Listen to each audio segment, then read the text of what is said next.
Jobeda twede ampon kwa me ase woni do na yemye na humobra wada na de akire yen nyame ma ene soso ye toa ye dusua no so sei no ye hyase no ene ye de ofa we be kona wie ye modern red Babylon na ye ma ye hunu babia Babylon no free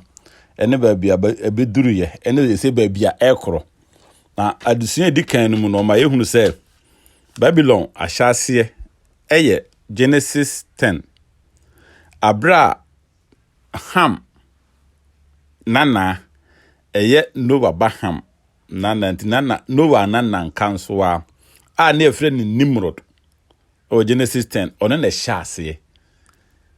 o ye kese wo yotumfo nti wona chechiri kura efre ni Babel na Babylon nana hinni ahinkuro no hono o hyase se wo si tower bia efre no Babel tower na eno na twedi ampon kwa misani mu ebeye won kasa abasabasa edintitimu baaye in the first time Babylon hyase no twedi ampon kwa misani ewo nsu yire nachi no wansu yire achi Babylon tosu mienu a san fa wiase nyina Babylon enugu ye no a nipa hwete ye nipa bo mo hwete ye nyame ye kasa basabasa nti akanfo no omo nam ha na Germany fo nam ha na English fo nam ha na saa nipa mutete ye no me nka ne saa kasa ma nipa mutete ye no Nimrod eda so tina himfie ewo kuro no mu nipa wo kuro no cause omo so be ye abusuakuo enum na didi mu a na ebenya ne nana a na efre King Nebuchadnezzar also be ye empire kese great empire osam kan say osam be pagya ne nana Nimrod ahini no nyame na de man sa cause Nimrod ahini no nyame na ye ne sa eninti Nebuchadnezzar so ekura na ye Babylon de nana ahinkuro na wo chekere no babi o chekere Babel tower no hon ma na ye ahimfie a ne nana kuro himpon ne ho di Nebuchadnezzar so ho na no wote Nebuchadnezzar be pagya Babylon ye ne kese a ye nyina ye nim se wiase nyina ye kan wanwade pa esi wo wiase a nwanwa na nipa ya enson mu mienu King Nebuchadnezzar na ye mu baako a metima kan se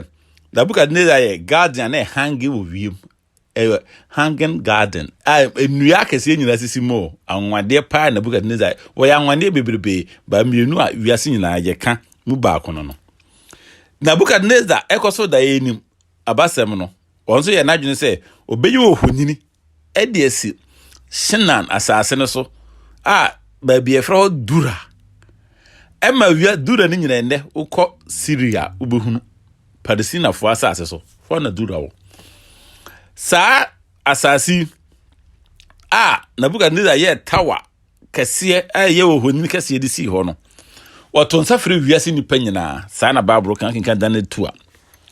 na bra nipa nyina behia ye ne ye besum ohonini no oti nyame asem so tua nyame se enye honini nsum no because na Nimrod so oti nyame asem so tua Nimrod nyame ka kire no wase monwo ensuye na chi no na mo hya asase so ma na mo fa asase so nyina ba Nimrod so no ye betena ha ne agidin ne ayekase enti ono oti nyame asem so tua nyame se yemfete asase so Nimrod so no Nebuchadnezzar nyame si nye ohonini biara nka me ho nkoto no nsom no na me ye awurade Nyankopɔn nukumfu a me tue agyanum mu yo so ka enye nyame foforo bia nka me ho me mpe nyame bia ka me ho Nebuchadnezzar say no way mama wiase nyina asum nyame foforo nyame krofo bi baasa bi ma ho so no ye mpene ebi say ye mmeramu nyame atwere semu nyame asemu waka kire say ye nye ohonini biara ne ye nkoto wo ne ye nsom wo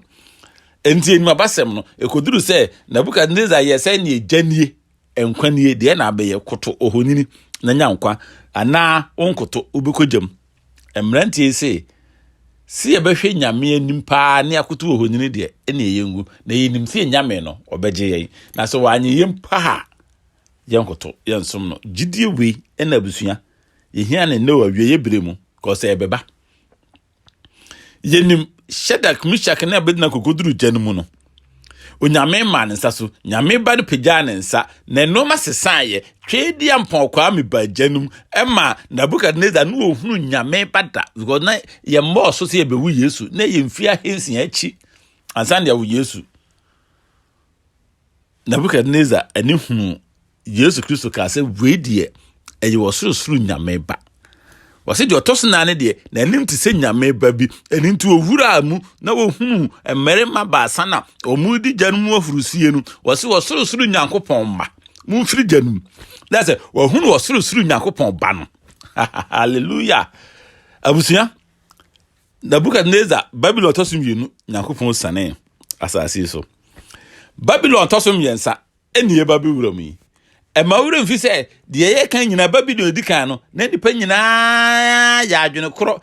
kasa koro wa no koro ena ode ya ade no odi si dan no ti na me se de o ye ne be yie Nebukadnezar Babylon toso mienu ono so na nipa nyina wa adwen koro nipa nyina ya no koro di Babylon achi edi Nebukadnezar achi wa adwen koro di Nebukadnezar achi adwen koro ne se ye nyina ye koto bosom no wiase nipa nyina eberma mbiensa pe ene yi wo ho se ye nkoto Nebukadnezar bosom no e jam ne de wo mo koro abusuya Babylon toso mbiensa ba na ahyase na akada ye ba bedwira no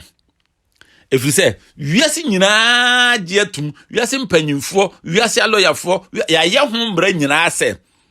yakofa bibia ba yese efre ne climate change bobrensi saye Pope Francis di animu human asom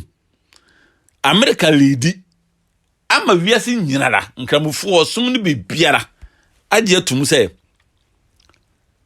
yemfa emra bi mra na saa mra no emeye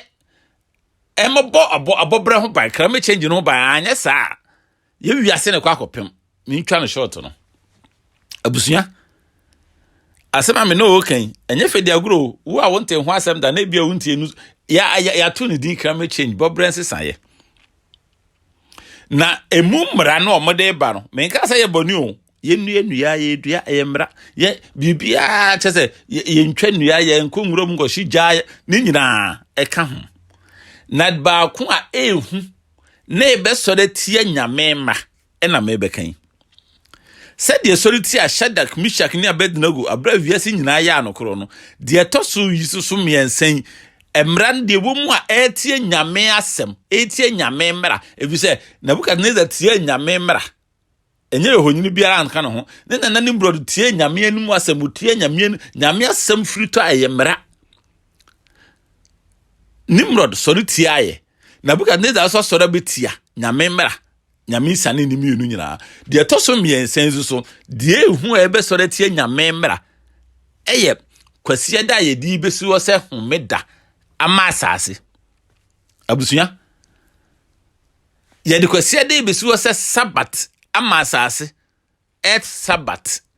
na asase e de agena home kwasia da biara na eno Pope Francis say watwere Laudato Si de shem page 172 say page se yede kwase da si wo se dufo homeda ebeboa ma asase ayeye abusuya me pa cho wo Yesu din mu wiase nyina ya no cross an betu nyame mra ede ne besi Babylon toso miensa eba na sa Babylon we no ebi obubusam se ene hefa na eka Babylon a Nimrod ehye Babylon ase no friend Babel Fino oba Daniel 2 Babylon Nebukadnezar betwa so Babylon toso mienu Yesu asane de edikan Yesu asane na de toso miensen Peter kan sembi ewo 1 Peter 5:13 yentie de Peter efre Rome Vatican Rome Italy Vatican de Peter efre no Peter na etwere krata edi akochia asafo a yakoten wo Rome na tie de oka o se asafo a ewo Babylon a wayi won se mono ene me ba makochia mo sedie Petro fra Rome asafo no enie ofre honom Babylon Peter etwere nwuma we na Nebukadnezar awu mfinhia ahenumachi ama ne ba Belsasa abedina de ama medicine Persia kwaje ahini na firi ne nsam akum Belsasa ase Babylon kura wabupu Babylon ase bibia medicine Persia for no koyesa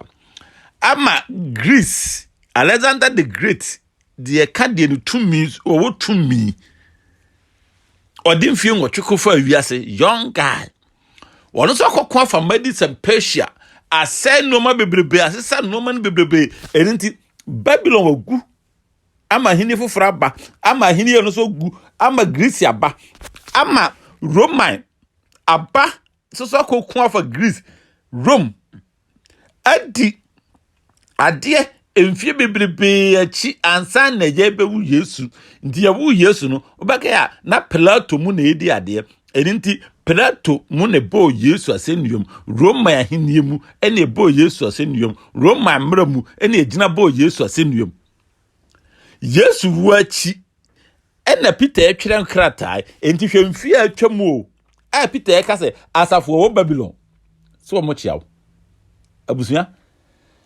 Peter ewo Rome wakeka nyame asem ene ode nchia ekoma no se asafo wo Babylon no omo se omo chiam me wofa ase na me bamako eka ho abusuya Rome asuafo no omo friend Babylon efise enoma na Babylon yeye awo solidity nyame asem nyame mbra man enam so ema Shadrach Meshach Abednego ko jamu no the same thing na Rome ye enoma medicine Persia for ye ema Daniel ko jata menamu no the same thing na Rome ye enoma Greece ye edi philosophy ahodo ese nyame ma ese nyame adwene se nyame ne ba de bibi firi wiem ne bete ba ye nyame ne wa philosophy ahodo na Rome na neye yenyi abosum nyina ntum yenyi bibia ntum na yenko yenim se yebetima transe ama ye ho atoye no Rome na neye enti Peter preso ofre Rome Babylon efise hona basa nyina wo na nyanwanwa se 4th October 2021 Pope Francis die nimu free wiase sum nyina bai sum nkramo sum sheikh sum Hindu sum Bahai sum ekanka esum biara Juda som Buddha som wo nyina Muslims ebehia 4th October 2021 ewo Vatican ese sign krata se yemfa kwesi adansuo yemfa nya asase yie osum nyinara enye nwanwa Babylon basa abepi eniti Yesu Kristo etu yemfo ewo na disem abra ode John no o se me dis asem ibremo adisem 3:9 Ndichemu nwotwe Revelation 14:8 wase na obofofoforo to sum yenu nu edi akire eka se Babylon kese no ahwiase abusuya Nimrod penso na hwiase Nimrod penso na seye Babylon kese na ahwiase efrise wa mama nyinara adum na dwama mabufo nsan bi Babylon piepe e mama nyina wiase nyina nyina ebehiem Nimrod edi wiase nipa nyina ehemu se yensi dan kopim nyameyani ne yemfa nyidi yemfa ntie nyame asem yemfa hatan yemfa peti yemngon peti asase so yebetena ya nyame asem osolitia Babylon to so mienu Nebukadnezar efri wiase mama nyina momo bekoto ohonyini wiase mama nyina bekoto ohonyini Babylon to so mienu no enti Babylon to so miensa eso ba no osi ode climate change in wasama for wiase nyina afa mama nyina ene na Yesu Kristo say sa Babylon no wa mama nyina no na dwomammo awabo so odi kwase da besiwo edesi humeda na mu no wa mama nyina di akire ntimi nua firi ho eni akire wo say sa Babylon na hwiase ensodu bio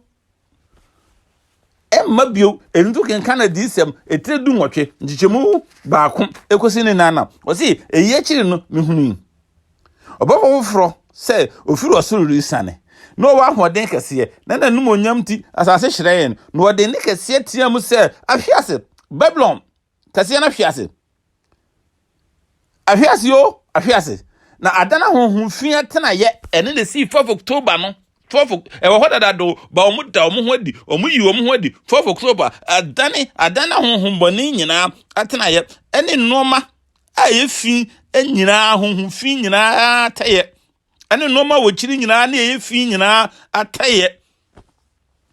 efrise wa mama nyina anom na dwamammo abufo nsane bi na asase so hemfo ene no abo adwaman asase hemfo ene na abo adwaman na asase so adwadifo enam ne ntamudie so anya won ho abusua asase so